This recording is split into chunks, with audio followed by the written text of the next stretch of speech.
Hello and welcome to the ohmTown Daily News Show, Season 2, Episode 102 for April 12th, 2023. These robots are becoming really human.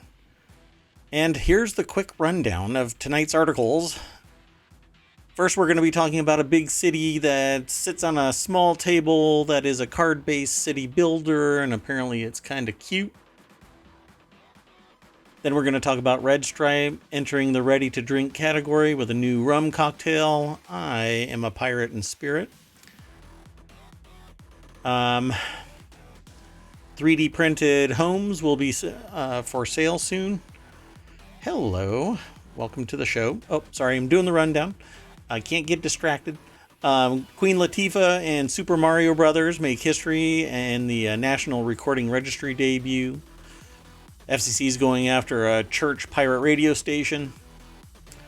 The music industry wants Apple Music and Spotify to block artificial intelligence music training. That's not going to happen.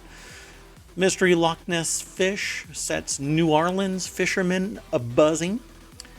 Apple has banned 22 competing brands from appearing near its first store in India. Robocops are entering the New York city again. We'll get into that. There's a segment called Space Race about meteorites that landed outside of Maine on the Canadian border. There's an offer for $25,000. And if you thought that things couldn't get, the article says, stupider, someone just held up a CO2 reader to a PC to prove that Bitcoin mining has zero carbon emissions. Let's get into the show.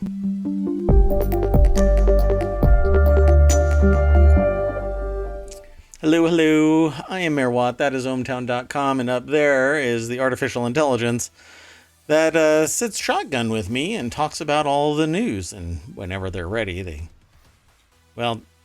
haven't come up with a name yet.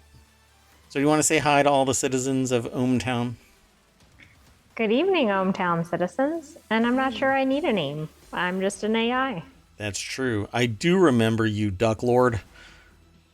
Welcome back. It's been a bit. How are you doing?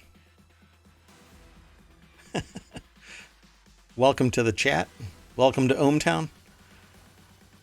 We're going to go through the news. We've got about 12 articles already. Actually, I think we've stepped it down to 11. But we're going to go through the news real quick. And feel free to throw in any comments or observations. And maybe we'll get distracted and talk about whatever is being requested or asked or said in the chat. And I'll drag the AI kicking and screaming into the conversation. Just know that they run ohmTown as an AI, and so they're not really in the chat, but I am. I'm everywhere. So let's get going. The very first article for tonight is in the Warcrafters channel, and it's Build a Big City that fits on a small table in this cute card-based city builder. This is an article that's aggregated from PCGamer.com. And it says it's enjoyable to plop down a building and watch it get built, either with wee little peasants or tiny construction crews, depending on the era of the city builder you're playing. I agree. So I'm into this. I'm into this. I think I will be buying this. This is, again, articles from PCGamer.com. Christopher Livingston is the author, and it says Cardboard Town. And that's the name of the game. We'll have you thinking big while developing a city that's really quite small. And it's literally a little town within a world that it's sitting on a table like a tabletop city builder. And this is pretty cool. Let me mute that. But let me scroll up a little bit so that you can see it.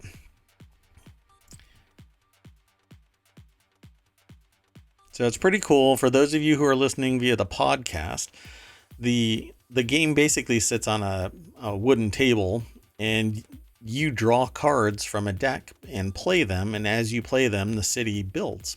It's pretty neat. So when I saw the picture at the top of the article, I thought, did I misunderstand this? Maybe this isn't an electronic game. Maybe it's a table-based game. Yeah, this would be... You could probably make a tabletop game like this. It seems like it's a lot of fun based on what I'm seeing.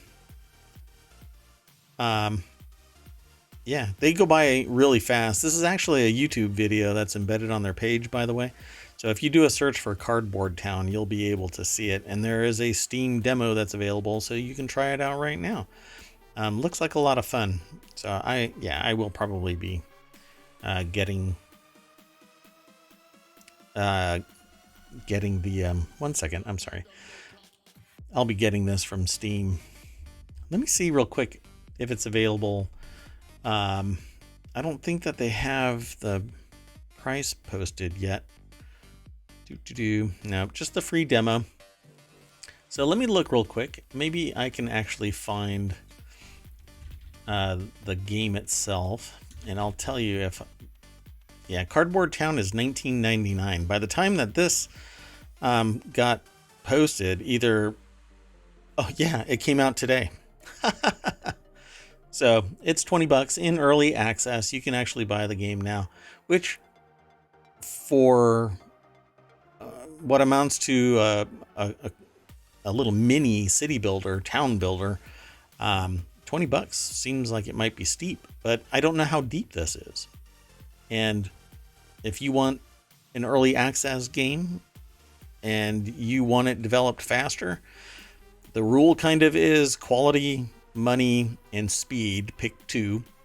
So if you can throw in the third one, let's say that they're working on quality and it's high and they're going to get it fast. That means they need a lot of money, and at $20, you got a game that has replayability, kind of unlimited replayability, because the cards are what really drives this. And you can always get different cards in different orders and you'll end up with a different town. Seems like fun to me. So I'm in. Let's hustle on to the next article, unless you want to throw something in there. I can make a little ohmTown. It looks like one I would play as well. It looks fun. Oh, and before I move on, let me throw this into the chat so that you, citizens of ohmTown, can follow along with us. You can actually go and check out these articles. Now, these links that I give you go through ohmTown, and then all you have to do is click on visit the source, and it'll take you to the actual source of the article. We aggregate a small amount of the article, but we don't do screen scraping or anything like that, and we talk about it. And combined, we have many years in a broad number of markets, and the AI is relentlessly parsing information. So we basically talk about the news, maybe add some jokes, like the fact that these robots that we're going to talk about are very realistic in one particular sense. Anyway, this next article, though, is in the Order of the Grape channel, and we only go by of the grape because, well, it's just an idea about kind of the community within ohmTown. And it's about wine. And Red Stripe, though, is this is not about wine, but this channel is about wine, and we have others. So Order of the Bean is about coffee, Order of the Brew is about beer, Order of the Grape is about wine, and Order of the Leaf is about tea. I do have a spirit one, but I've changed it to Distillerist. So, and I might actually get a little hobby distillation kit, but it takes months to age. Anyway, I don't want to get sidetracked. Let's talk about this news. Red Stripe enters ready to drink category with new canned rum cocktails. Jamaican beer label Red Stripe, which every time I hear Red Stripe, I hear yay beer. It's releasing a line of rum-based cocktails, according to an April 11th press release. The line of tropical, ready-to-drink cocktails marks the Caribbean brand's first enterprise outside of the beer category. So I'm on board. They had me at both Red Stripe, because I really like Red Stripe beer. And rum drink. And rum drink, because I am a pirate. And so it's going to be, there's rum punch and rum mojito. So again, I'm on board. There's nothing about this that sounds bad. Nothing so far. Yeah. 5.9, actually, that seems pretty good. But 200 calories. So I'll be probably, if I keep on drinking these, I'd probably be weighing in about one New York City Police Department That's robot. right. But let's go look at the article and give credit where credit is due. This is over at vinepair.com. And Nicolette Baker is the author, and Red Stripe apparently provided the photography and probably some of the Red Stripe rum drinks. And this is what it's going to look like: tropical vibes and classic flavor. Although I had to fight the urge to say flava. I don't know why. Anyway, looks fun. I don't know. The marketing for this is kind of odd because that big old red stripe through the can really throws off the party vibe. I probably would have put it up at the top above the rum mojito or rum punch. Yeah, I mean, I get that they're trying to stick with their branding, but it just doesn't really fit it. And if so, Yeah. maybe they should have rethought the cans altogether. Yeah. Yeah, I would have. I don't know. That's my feeling on it. At least it really throws off the vibe. So I don't know. I'm sure they'll sell really well because it's rum and a mojito or a rum punch, which that stuff goes down so easy that by the time you go, hey, I've had 6 of these, you're sleeping outside on the deck and you don't know why. Anyway, so the 2 flavors, Red Stripe Rum Drinks, are now available in Florida. Unfortunately, just Florida. I don't know. We'll have to check out if they have them in ohmTown. Rum Punch and Rum Mojito, 200 calories, 5.9% ABV. What do you Oh, and think? they are expanding in late spring. So, I mean, I guess eventually they'll get to all markets, but they're not there yet. Aren't we? What is late spring, in 2 weeks? Oh, you're right. I guess I didn't even, I think we're already, yeah, maybe in May. Okay, I guess kick the can down the road a little bit. Well, that's the article. You can go and check it out though. There's always minutia that you'll be able to grab from that if you go over and read the article a little bit more. And I think that's a cheap way to have a tropical vacation. That's true. And we've been coping with being kind of pent up for the last 2.5 years in a pandemic, for crying out loud. Go out, get these, come back. Even if you're still, living the pandemic life, you can still have a good drink. You could throw on some good beach music, whatever kind you like, drink one of these, maybe even put on your beach wear. Yacht rock, throw some sand on your backyard patio or deck or Right. whatever, right? Liberally apply sunblock, even though it's not really warm or the sun isn't even touching True, you. but you'll get the scent, so you'll feel like you That's might be right. at the beach. You'll get that smell of suntan lotion. It's 5 o'clock somewhere. We can make this happen. We can make this happen. That's right. Okay, let's go on to the next article. This one is over in the Daily News Show. That's this show. And let me make sure. Yeah, it's already in there. Okay, so this, I was actually just talking about this today. So imagine my surprise when this came across the desk of Mayor Watt. Units in the upcoming world's largest community of 3D printed homes will open for sales in June.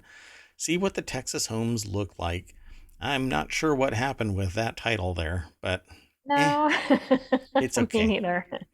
I don't know if they munged that or if it was Gatherer that really kind of made that all crooked. But Icon is the source of this for the 3D printed homes equipment, and this is a 100 3D printed home community in Austin, Texas. And let's go over to Business Insider where they talk about it with copious pictures. And a picture says 1,000 words, and usually they have about 1,000,000 words in pictures. So let's take a look at these. And right off the bat, if this is what it looks like, I'm ready to move. I'll take ohmTown with me, but I want very, very badly a 3D printed home. Brittany Chang over at businessinsider.com put this article together. And let's see how much they're going to start at. Mid 400,000s. Wonder how big the lots are. Yeah, I was gonna say in that location, the price sounds high, but it may not be depending on which city it's in. What is going There's on? a big range within Texas, I would say, for real estate prices. Why aren't the pictures showing up? I don't know. I'm going to refresh this and see if something is going on. Okay, and I was gonna say I thought something was interesting about this because other than it being 3D printed homes, I believe it's the first time I've seen a major traditional home builder teamed up on a 3D printing project. So I think that's exciting, and maybe that'll be a sign of things to come. Oh, please don't tell me. Oh my gosh, no.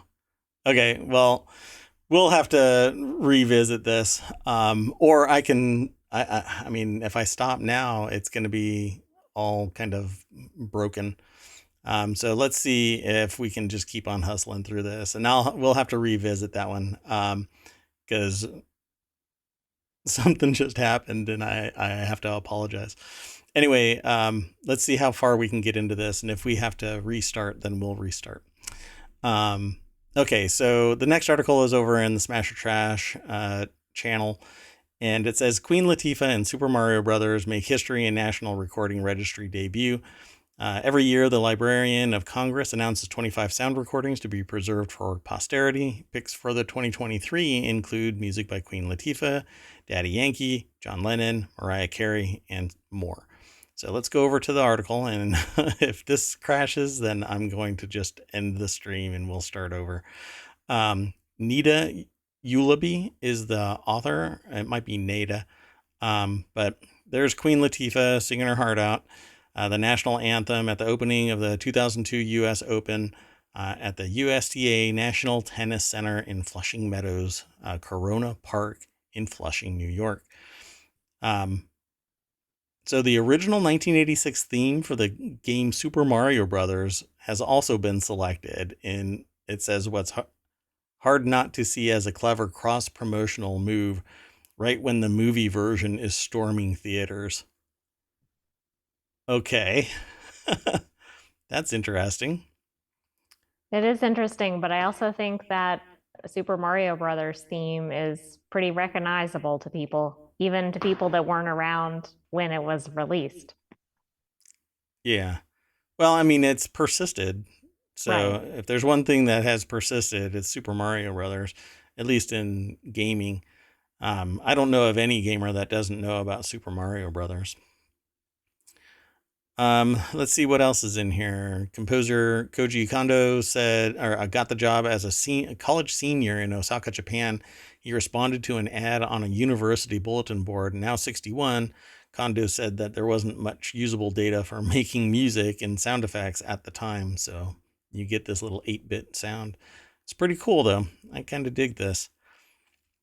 I wonder, does it say down here? So there's a whole lot more of these. It says in between, it's riotous mix of reggaeton, 80s pop, funk-infused jazz, gospel, political analysis, and a reading of an influential 1994 book by Carl Sagan. The Librarian of Congress will discuss the National Recording Registry in the series The Sounds of America on NPR's 1A, which focuses on this year's selections. By the way, just as a side note, NPR left Twitter because it was labeled as state media by Twitter, which is complete bunk. It isn't primarily funded by any grants or anything. It's actually funded by the people that listen to it. So it's, pardon my slang when I say it's a dipshit move. Anyway, these are a bunch of the songs. There's 25 of them, so I won't go through them all. But I can't imagine that Imagine is just now Well, landing. That's what didn't make sense. Like, I know most of these on this list, but, and same thing, Stairway to Heaven by Led Zeppelin. Like, why is that Take Me Home Country Roads? Margaritaville, Jimmy Buffett. Oh my God. I mean, there's a lot of really well known from several decades ago, so I don't quite know how they do this. Do they look back at the full period every time? Because there's something from the early 1900s in here as Yeah, way well. up here at the top. So I don't know what their criteria are. It's interesting, and I really don't know anything about the National Recording Registry. The very first mariachi recordings, Quarteto, how is that pronounced? Cuculens? I Yeah, don't know. that's interesting. But this is such a broad array, all the way to a clarinet concerto and chamber orchestra of Northwest Chamber Orchestra in 2012, because this is in chronological order. So Right. that's the latest, a decade ago. Interesting. I don't know. All I want for Christmas is you. I mean, that's definitely well known. I figured Um, that would already have been pulled in. But it's every year they do this, right? Yeah, it's every It year they looks do like this. it. And then I think they bring in 25. So they must go back and pick a certain number from each decade or something along those lines. Huh, that's really interesting. So let's go back and let's go on to the next article. This one is in the Mobile channel. And, I've never been spooked by an episode, but I'm spooked by this one because the DNS server for ohmTown dropped again, which I'm troubleshooting the problem, and I can only say that it's the AI's fault. Oh, wait a Anyway, second. moving on. I'll delete that from their memory. So FCC going after pirate radio station operating from Portland Church. This sounds like the movie Them, which if you've never seen it, or is it They Live? It's They Live. Sorry. He has to put on special glasses and he can see that they're aliens. Um, and they were operating a pirate radio station and manufacturing distribution system from a church on the other side of a park. And all, it's a pretty wacky movie. But anyway, it says here the Federal Communications Commission, thanks to fresh enforcement capabilities it received from Congress a few years ago, is going after any pirate radio station it can, and that, in some cases, includes, apparently, churches. So let's go over to this article. Ernie Smith over at Vice, which is Motherboard Tech by Vice, which is vice.com, put the article together, and it says the Biden administration seems newly obsessed on taking down pirate radio stations around the country. The last time that I heard about pirate radio stations was what, 30 years ago? Right. I was gonna say maybe the 80s, maybe 90s. I mean, I can't remember the last time I've even heard the term. In an age where seemingly everyone has a podcast and some cars don't even support AM radio anymore, which is something that we just talked about maybe a week ago, pirate radio isn't always a topic that comes up, mainly because you have to be interested in radio. So this is kind of like physical media, and where I say that physical media is dying, um, radio is, you know, what? You just blast it off into the ether and you have no idea who's really listening. It's interesting, but this is still a thing. So I understand why they're going after people, mainly because there are licensing requirements, and those who have the valid license for that frequency, they have to amplify their signal to overpower the pirate radio. Otherwise, their signal is kind of impeached. They can't Is that get the signal. like when you're getting in between two stations, for example, when you're Essentially, trying to listen at a certain station number? I can't even think of right. what the Yeah. terminology is So anymore. yeah. But the radio station would come in at a certain frequency, like 92.5 or something like that, right? But if somebody is broadcasting at that frequency louder, then it would overpower the signal that's coming from the actual licensed radio station. And it doesn't have to be more powerful over a massive range, but it can broadcast in any channel. You match power with the radio, the antenna's height, dimensions, and you just crank up the power, and you can cover 20 a radius of 20 miles, and that would drown out any other radio station on that frequency if it's powerful enough. And so it says the situation is interesting, as churches generally are allowed to operate radio stations under the low power FM regulation, allowing for non-commercial use within a service range of about 3.5 miles. But the FCC's letter implies that the station does not meet these standards. So they're going after apparently the East Side Free Methodist Church, and that's who's listed in the complaint. The church is no longer operational. An official at the church that operates a weekly service in the same building, when reached for comment, said that the church building supports religious services for multiple churches who rent out the space. The official, who would not give their name, said that another church was operating the radio station, but the landlord had spoken to the offending church and had gotten them to stop. Well, apparently not. They're facing an $80,000 fine, or no, someone who has been active in the pirate radio space since the early 1990s is facing a potential $80,000 fine for broadcasting at 100.5 in La Grande, Oregon, on the western side of the state. They're going after multiples of people. So in 2018, Barnes first received notice about violating FCC's rules with his station, Pirate Radio Eastern Oregon. Hey, if you're going to fly under the radar, what you do is you call yourself Pirate Radio Eastern Oregon. Exactly. And then ignore multiple complaints regarding his conduct. Yeah, at some point they just don't, they don't pull any punches. They'll come right after you. And it's not that hard. They just drive around in vans and triangulate your location, and bingo. Or look for your station name, Pirate Radio. Yeah, it's like an unmarked police vehicle. Hey, What is... this is interesting too, that the new statute that they're using for enforcement, of course, was named something to stand for Pirate Act. Oh, wow. Nice. Yeah. The Preventing Illegal Radio Abuse Through Enforcement Act. There's somebody out there that just is eating that up. They're, oh, yeah, I named that. Woo. Some intern somewhere, I'm sure. So let's keep on hustling through the news. Hopefully we actually do make it through all of it. The next article is over on the Smack Talk channel.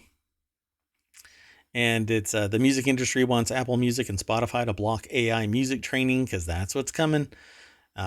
There's already AI that's generating music. There's AI that's generating art and all kinds of other stuff. There's AI that's generating lyrics and Books, pretty, if you can think of it. Anything, yes. Yeah. And I actually gave a demonstration today to a small group of people where I took, I described in various steps and showed people how to take pictures of yourself, import it into Stable Diffusion, take another piece of real world photography. It could be anybody, but in this case, Midjourney created a person, and then I pulled that into Unreal Engine's MetaHuman and wrapped that onto so Stable Diffusion merged it all together. So I became that other person, and basically made a composite of me and that other person. And then I wrapped it onto a MetaHuman, and then in real time, using iPhone and the LiDAR sensor from the iPhone, real time controlled a MetaHuman in 3 dimensions. And it's absolutely drop dead simple nowadays. I bet people were blown away by that. So I'm just letting y'all know that this visage you see before you may actually be a MetaHuman. Beep, beep. I'm a Jeep. Yeah. And so what does that all have to do with AI? Absolutely. Well, AI music training, absolutely nothing. But it's just showing you the power of AI being able to create something new and unique that I think should be allowed to be copyrighted because it would not exist but for the human being instructing all of these steps or the text prompt that generated the person. Um, and and really at the end of the day, if I can as a human, let's say, and I'll admit to it, I'm a talentless hack.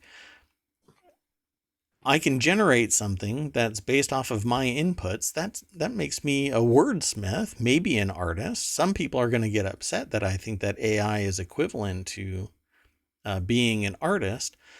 But if I can make my vision come to fruition by way of AI, I think that it's no different than taking a photograph, pulling it into Photoshop and manipulating the colors or removing a person that isn't wanted from the scene or whatever else. And that deserves a copyright. But that scene that I create using AI would not exist if not for my human input, regardless of what it's trained on. And everybody else out there, all of the artists, all of the music creators, all of the writers, you are all influenced by the world around you.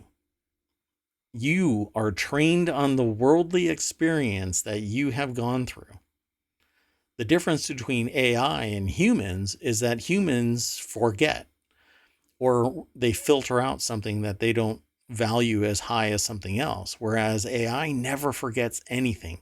And that makes it a massively invaluable tool because when I get older and I start forgetting things, I can always throw something into an AI and it can either generate something new and unique or it can remind me of the things that I experienced in the past, whatever it might be. It is a massive reservoir of knowledge and wisdom and creation, but it's worthless until a human triggers it.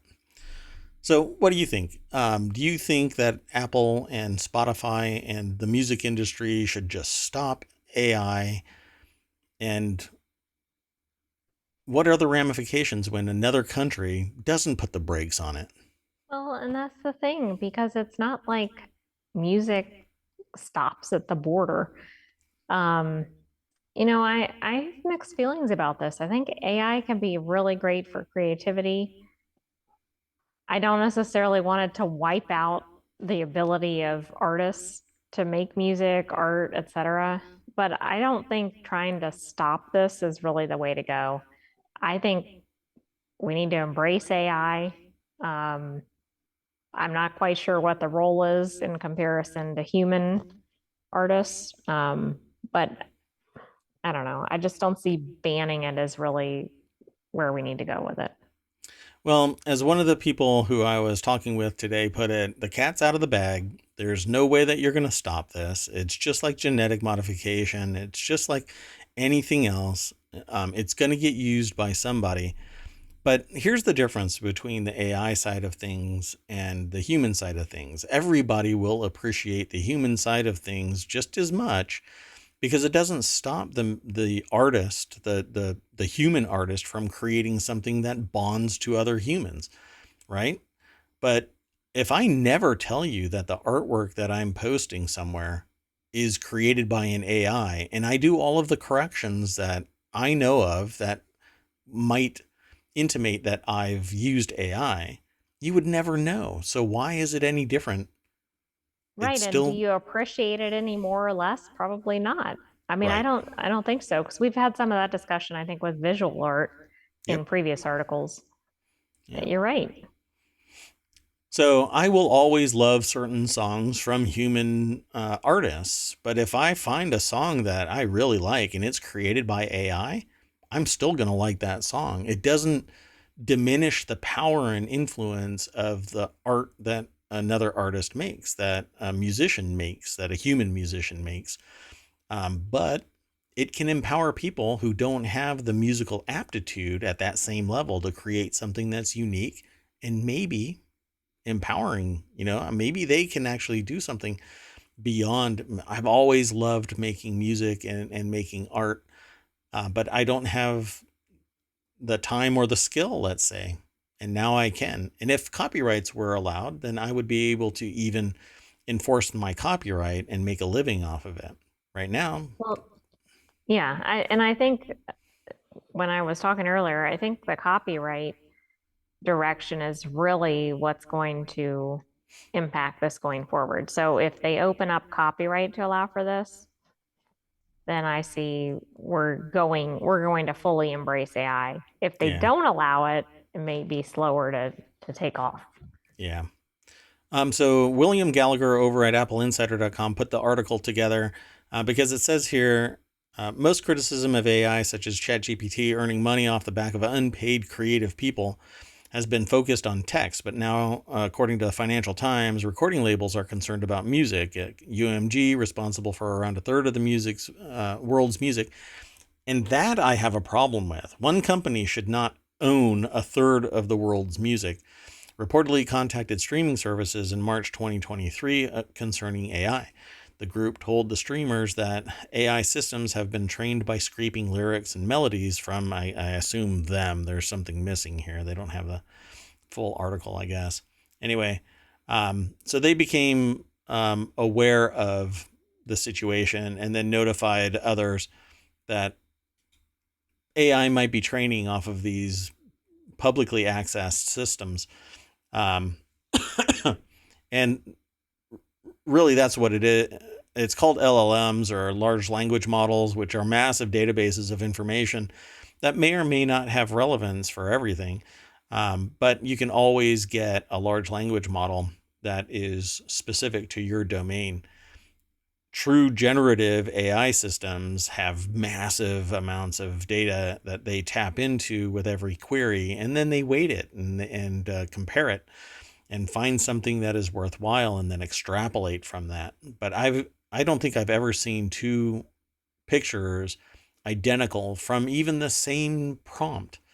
One in rapid succession, one after the other. I've never seen two identical images, just like you will never find two identical songs. But I'm a little bit more progressive in that I think that you should be able to take samples of any song and create a new work from it. Why? Because we're all being creative and it's a unique song. And I don't think anybody should be able to wholly own, 3 seconds of a song is tantamount to, crimes against humanity. Yeah, I thought this was an interesting stat. Google had used a system, but it's not publicly released, and it found that 1% of the music it generated was identical to previous recordings.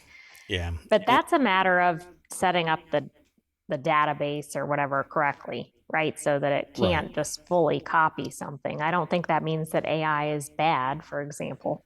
But that stat right there, I'd be really curious what the total volume is, because it says Google, for instance, reportedly trained a system called Music LM with 280,000 hours of music, which in the grand expanse of music isn't even statistically significant. This is so, and I would use the phrase or the word incestuous, that you wouldn't be able to break out of the sequence of sounds with Oh, I see. 280,000 hours of music. You're Right. basically stuck within a particular domain in that music. Regardless of what the expanse is, you're gonna probably find one that sounds close to, but they say it was that the music that was generated was identical, but 1% of how much, how many, right? How long were the songs? How many were the songs? Right. Was it the full song? Was it a snippet? Right. I, I would, I want to see the data. I wouldn't count on that just being, this is a cherry picked data point where even 1% sounds too high to me, because musical notation, you can, you would have to uh, decidedly make music identical. If you were writing new music, you would have to hear somebody's music and actually convert it into musical notation and then clone that musical notation for you to even create something identical. Right. I mean, that makes me think it's just copying rather than Yeah. doing something else. Yeah. This could be a programming issue entirely. So let's keep on going. Our next article is also in the Daily News Show channel. Mystery Loch Ness fish sets New Orleans fishermen buzzing. Locals have been baffled by a huge unidentified creature spotted swimming in a lagoon in New Orleans City Park. I was on vacation there the other day, so it might have been me. No, apparently it's not. No, this isn't even it. They, Newsweek always just baffles me because the video just has nothing to do with the article. Jess Thompson over at Newsweek.com put the article together, and they probably have a video later on that's a little bit more accurate. I don't even think that's it. Yeah, this is a No, it's stock not. image from Getty. Um, Children were a combination of terrified and excited, as many of the children would be seeing a beast in City Park. It was quite long. They have a 4-year-old, um, slightly smaller than it, and it was weaving on the surface and had lots of scales. The tail was red and was swishing around aimlessly, hanging out on the surface, much longer than a normal fish. Yeah. Okay, that is curious sounding. And for those not familiar with New Orleans, City Park is basically right in the middle of the city. I mean, it's pretty well known within that city. So I can imagine that might have created a stir. Yeah, somebody said it's an alligator gar or a sturgeon, dying carp. But we're not going to see pictures. You're going to have to follow the link. And that's entirely because, well, ohmTown's DNS has decided to take the evening off. Anyway, for now, the mystery of the creature and whether it will survive for much longer is unsolved. New Orleans City Park has not managed to identify the beast yet, according to WGNO. Yeah, we'll have to come back. Okay, so let's keep on going through the news.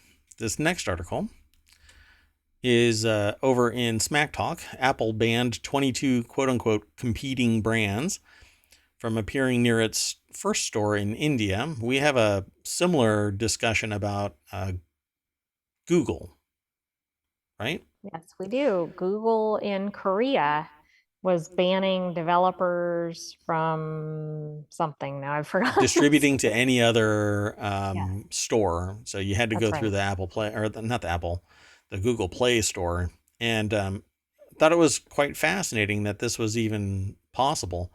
But apparently, that's where Korea fined Google something like $30 million or something. Anyway, ahead of the opening of the first Apple stores in India, it's being reported that Apple banned 22 competing brands from an exclusive zone around the store. These brands include Amazon, Facebook, Google, and Twitter. I'm surprised that they're not going to get slapped with an antitrust lawsuit, even within India. Uh, Yeah, I mean, I don't know. Does India even have Antitrust laws, antitrust? probably. I mean, it might. I don't know. Um, so 9to5mac.com is the source of this. Ben Lovejoy is the author of it. Yeah, and I find that it's kind of interesting that Apple would do something like this, but perhaps it's an overzealous person um, signing a contract or forcing the signing of a contract. Hey, we're Apple, leveraging stuff a little bit too not really in the spirit of Apple, but maybe it's legit, that somebody actually did this. Okay, Um, wait a second. So there is some antitrust law in India, and interestingly, I think the law refers to some of this activity as cartel. So, Interesting. yes. Yeah. Interesting. So it says, and here, even at the very bottom, it says, interestingly, the report names 21 of the 22 brands, leaving one a mystery. They say that it would probably be Samsung, but I don't know. Um, these these competitor brands, though, aren't really, I don't know, they're not really competitor brands. Toshiba, Panasonic, Ness, Lenovo, Intel, IBM. I guess anybody is competition to a global company like Apple, but Well, and that's one of the things that the article is pointing out because it says it's somewhat common for somebody to want like non-direct competitors in the same space to right. be, say, in the same mall. But it said that this list across multiple industries was unusual. Yeah, but it's also a limited region, right? What was the distance? There was some distance. Let me see if I can find it. Maybe I read it somewhere else. It's an exclusive zone, but it was something like 200 feet within the store, or within the range of the store. It wasn't like in the country, for crying out loud. Um, there You're was just right. a It was certain, like in the couple of miles or yeah, it something. was within that mall area. So let me see if it says it in I don't know if I here. can pull it up fast enough. Yeah, I don't know. It doesn't show it, obviously. Anyway, yeah, I'm not too worried about it. I think that this might just be kind of what do you want to say? It's so salacious that Apple would ban, but it's within a certain region. I suppose I really think that it's something like 200 feet. And if it's a new mall, then maybe they're paying for that exclusivity, which isn't really unheard of. So I'm gonna roll on to the next article. That way we can at least maybe survive the whole period of the show. Um, so we got three more articles, including this one, and this one is in the wanted channel because I actually want one of these. New York Police Department Robocops. Hulking 400-pound robots will start patrolling New York City, and that made me think, they're getting really real. I probably won't be able to show you a picture of them. But these are the Boston Dynamics Spot robots. They have cameras and an arm and are pretty robust. I don't suppose that anybody's going to be, messing with them. And But these are the ones that are a dog, right? correct, yeah. But when I saw 400-pound robot, I was like, oh wow, they're really human. So the New York Police Department is bringing back the idea of policing the city with robots. The department experimented with Boston Dynamics Spot in 2021 and shut down the project after public outcry. Well, our memories start to wane and our civil liberties groups go, okay, well, they stopped. We'll pay attention to something else. And then bam, everything old is new again. The idea is being brought back by New York City's Mayor Eric Adams, who was elected in 2022 and described himself multiple times during the announcement as a computer geek. So this is what they are right there. So they're that little quadruped on a. How would you describe this? It's basically like a four-legged pencil. Yeah, it kind of looks like it with the coloring and everything. I But it's don't, 400 pounds of I'm gonna kick your butt. So Ron Amadeo is the author of this, and it's over at arstechnica.com. And it really is nothing more than unless these are the new ones. This looks more like it. uh, that's a night scope. Um, K5 is pitched as an autonomous security robot and was unveiled in 2014. The K5 units have made news for various incidents like driving into a pond or running over children. I don't think that this is the one. So no, it yeah, looks they're the like they're dogs. going to be using Spot. You're right. Yeah. Um, so it says various progressive groups are again calling this move a waste of money. One group, the Surveillance Technology Oversight Project, or STOP, because everybody loves an acronym, said wasting public dollars to invade New Yorkers' privacy is a dangerous police stunt. I don't know if it's invading anybody's privacy if you're walking down the street, and added that New York should, quote, be investing in actual human beings, not robots. That's true. I think that ethics training, coping skills, um, Human decency. human decency, not being sociopathic, not hiring sociopaths in a public service. I don't know. I could go on. Anyway, it says here, Adams dismissed those concerns from a vocal minority and said that today is only the beginning of the city's embrace of new policing technology. So dismissing anybody dismissing even a vocal minority, it seems dangerous because there is a vocal minority that stormed the Capitol. Well, and there could be a vocal minority that's not getting their concerns heard, whether those concerns are legitimate or not. I don't, but no, I don't know. That's also the author's take on it. It's not that the mayor said, I'm dismissing those claims or whatever. Well, he said that he ignored what they said and said today is only the beginning of the city's embrace of new policing technology.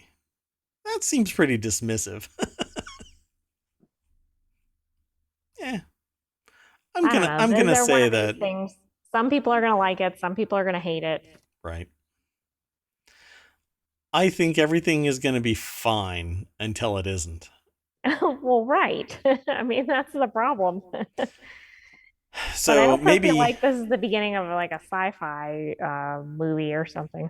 I think maybe people are gonna have to check out the mayor and find out if he's got a USB-C port somewhere and he's actually a bot. He's a replicant. Okay, let's move on before I say too much. I think I already said something too much and they took down the DNS server. They being whatever you want to come The up with. vocal minority. The vocal minority. So this next article is in the daily news show Space Race. Meteorites hit Maine. A museum is offering a $25,000 reward because somewhere in a remote stretch of forest near Maine's border with Canada, rocks from space crashed to Earth and may be scattered across the ground, just waiting to be picked up. You want to make 25 grand real quick? How much? Sure. How many times 25 grand? Like if I hand them Like a little bit is or is and it then the come whole back collection? an hour later, Right. hey, I found some more, even though I had 50 of them in my back pocket. They Let's probably let's won't pay more than once per person. Well, that isn't really motivating me to leave ohmTown to go and look for meteorites. So Patrick Whittle from Associated Press wrote this article for abcnews.go.com. And yeah, they say if you're the first person to find a big one, the museum says it'll pay out a $25,000 reward. So I guess any size. Anything above 2.2 pounds or 1 kilogram will get the That's prize, what the it says first down one. here, right? Yeah. Yeah. So if you can hunt down a 1 kilogram specimen, you can get 25 grand. But you know what? You might be able to get more than 25 grand depending on what that meteorite is. The composite of that the composition, I should say, of that meteorite may demand more. So I don't know. You should probably take it to a pawn shop like the one that's in Las Vegas, right? And that dude will have a Pawn dude. Stars. That dude will have a person that can come and you'll hear the phrase, "I've got a meteorite guy who can analyze this and find out what it's really worth because I don't want to give you a lowball amount, and maybe we can have a meeting of the minds, you know." Or We should maybe it would be good if the museum gets this. literally it's Pawn Star. It's because it's a meet. All right, never mind. I just tell them. NASA said on its website that meteorite mass is calculated from the radar signature range from 1.59 grams or 0.004 pounds if you're talking about freedom units to 0.7 pounds or 322 grams, although larger masses may have fallen. Okay, so that's interesting. So the museum's going to pay for a larger specimen, but NASA's saying the sizes are below that threshold. Like dramatically below that. Yes. Yeah. Well, you're in for a trip because it's 3.5 hour drive from Portland. Okay. It must be really remote because it doesn't seem like you could really drive that far from Portland. Although Portland's in the southern part of the state. Yeah. Like it seems like you'd be in Canada if you drove that far. So they give a little, there's a lot more in this article, but it says locating a softball sized rock in the wilderness may be similar to finding a needle in a haystack. Pitt said the estimated area where the meteorites hit is about a mile wide and stretches for 10 to 12 miles all the way into Canada. Yeah, no thanks. All you treasure hunters out there, here is your Curse of Oak Island. Good luck. That's right. And the only reason why I brought that up is because last night was another episode of Curse of Oak Island, and I've known about Oak Island since I was a kid. Just like the people that are actually doing this digging off of the Newfoundland, right, or Nova Scotia. Nova Scotia, yeah. I don't know why I said Newfoundland for whatever reason. Anyway, Nova Scotia, it's up there in the cold. Anyway, yeah, absolutely a fun show, even though if you were to make it a drinking game where you have to drink whenever somebody says that they're an expert metal detector, you have to take a shot, you'd be unconscious. Okay, let's keep on hustling. I'm going to make this show run late. So the last article for today kind of set the trend for the day. If you thought things couldn't get stupider, I'm saying what the title is. Someone just held a CO2 reader up to a PC to prove that Bitcoin mining has zero carbon emissions. So the astonishing claim that was made in a video posted to YouTube and Twitter, which begins with a man in a helmet and high-vis vest walking through thin, patchy Texas scrub as he tests the levels of carbon dioxide in the atmosphere.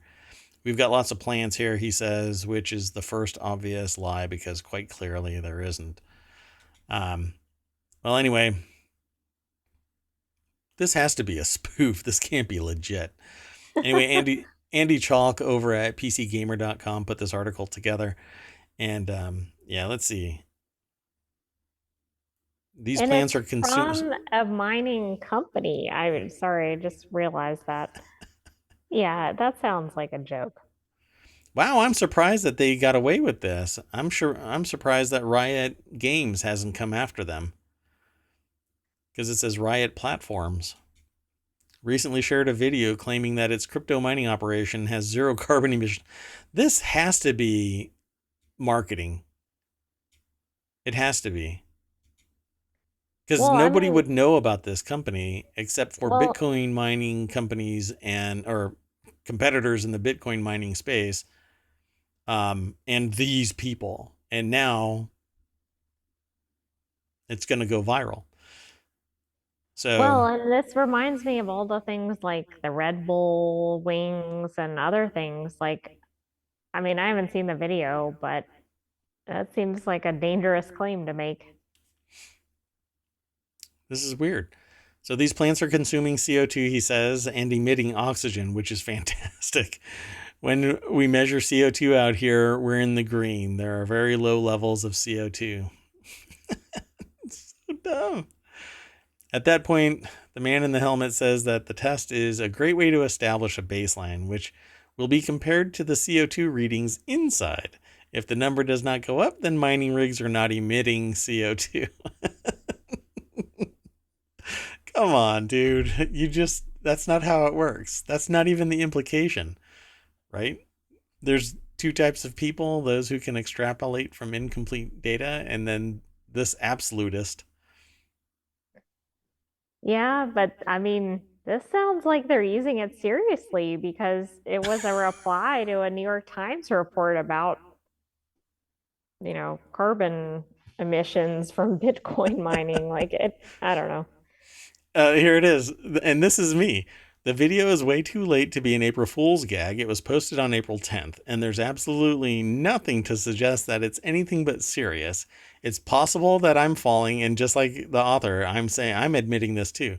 Falling victim to Poe's law here, the famed internet adage stating that without a clear indicator of the author's intent, any parody um, or sarcastic expression of extreme views can be mistaken by some readers for a sincere expression of those views. But they can't shake the feeling that the video was posted unironically, not because Riot Platforms believes any of the nonsense, but because it wants to take advantage of viewers who don't know any better. That's me. This, I, I don't know. I think this is going to do them a lot of harm if I mean, it's obviously going broadly since it's in national news and yeah. maybe international news. I don't know. This is just so unsettling. I'll have to fix the DNS and then I'll watch this video. But if it is, if I can hear in this person's voice that they are legit, then I don't know, I've lost all faith. I'm just gonna have to just be an absolutist in the other way and go, no, I don't trust anything anybody says anymore. uh Cynical will be Mayor Watt's middle name. Mayor Cynical Watt. Okay, well, anyway, Nick Carter of venture capital firm Castle Island Ventures, one of the top signatories of a letter that's mentioned up above, told the New York Times that he was playing a language game with the EPA because, much like Riot Platforms, he felt the Bitcoin mining industry was being unfairly singled out for its grotesque, rapacious, and utterly pointless abuse of the power grid. Well, no, it's pretty legit that Bitcoin mining rigs are sucking power out of the grid, but they're paying for it, right? Yeah, but as we've seen, that's had, oh no, it wasn't Bitcoin, was it? Sorry, never mind. I was mixing it with another story, which I think was for Instagram. Yeah, TikTok. It was TikTok servers TikTok, that were yes, drawing sorry. so much power out of the grid that ammunition manufacturing plant couldn't produce. And now we had the knock-on effect that who they were supplying ammunition to in Ukraine, they can't get enough ammunition. Right, they're recycling They're recycling ammunition. old non-detonated So, and so I explosives. had the wrong thing, but I guess my point was at what impact, right? Because I mean, they can pay, Servers. but if Yeah. they're using too much or they're polluting the environment or they're doing it, like there is an Yeah. impact. Yeah. And it's again, I had a conversation today with with people about the fact that you have these knock-on effects and things aren't done in a vacuum. You just as I described it with people, I said you could be talking about soybeans in the United States and end up talking about hubcaps in India because everything is tied together through either business, technology, or society. And all three of those always. You cannot get away from any of those. So, at any rate, we'll end up talking about this again tomorrow. Not this immediate thing Well, again, I but think we will because I think there are going to end up being follow-on stories to this. yeah, it'll happen. And I would refresh this, but right now the uh, ohmTown, not the website, just us in my office in ohmTown. The server works just fine, but I can't actually connect to it right now. But it'll get remedied in about 5 minutes. But you can go to ohmTown just fine right now. Don't worry about that. At any rate, this has been the ohmTown Daily News Show. I am Mayor Watt. That is ohmTown over there. We usually have this little closing where we look at the very last articles for the night. But I I don't guess think that's, we should tonight. yeah. Because it might expose me, and you don't want me exposing myself. Anyway, up there is the visualizer for the AI. You want to say bye to everybody?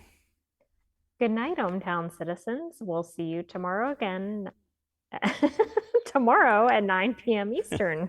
Again. This is what happens when the DNS fails, and That's right. I have to. I'm having a glitch. I'm gonna have to reboot the AI. If only that wasn't true. I literally have to go reboot a server. So, okay. Y'all are awesome. Thanks for downloading the podcast. Thanks for watching. And please go over to YouTube and subscribe and like, ring the bell. Be sure to follow here on Twitch. Leave a review, leave a comment. All of this helps us out. And I do really, truly, honestly appreciate it. I want to do this more and more. And I would really love to have more people show up on the Twitch streams.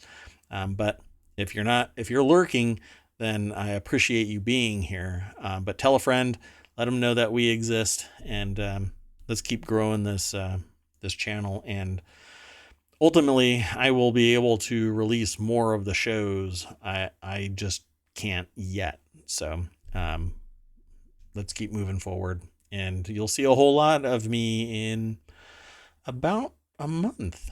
Really, about a month, and I'll be streaming for at least 8 hours a day. Something involving business, technology, and society. So, see you tomorrow. Bye-bye.